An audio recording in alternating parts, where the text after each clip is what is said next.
So this is a look at an image of about 30 hours, maybe more of work. What we're looking at is a procedure or a simulation of what's called a hi-fi DNA assembly, which is basically the process of taking a plasmid and a gene fragment that you order from a service, then linearizing this plasmid so that you cut out the LAC-Z gene, because I'm not going to need the LAC-Z gene. I should say that the goal is to insert this M-cherry gene into a plasmid that we can then insert into E. coli.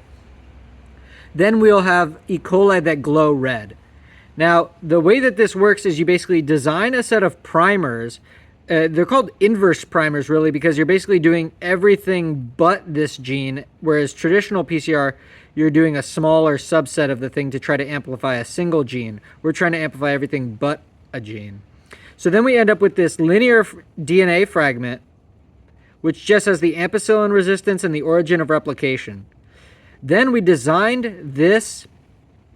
There's sort of two ways to do this procedure. One, you take your gene fragment and then you do another PCR step where you add overhangs, because the way that this hi-fi DNA assembly method works is that you have to have overhanging base pairs between these two fragments, otherwise they won't add up. And actually, you need to have overlaps here and overlaps here so that it recombines into a circle.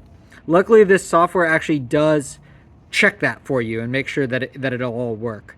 And so here I'm actually opting not to do a second PCR run on my fragment to add the overhangs, but because it's only like 7 cents a base pair, I'm just going to save the PCR step and directly synthesize this DNA and just have it ordered so that I can then do hi-fi assembly on it.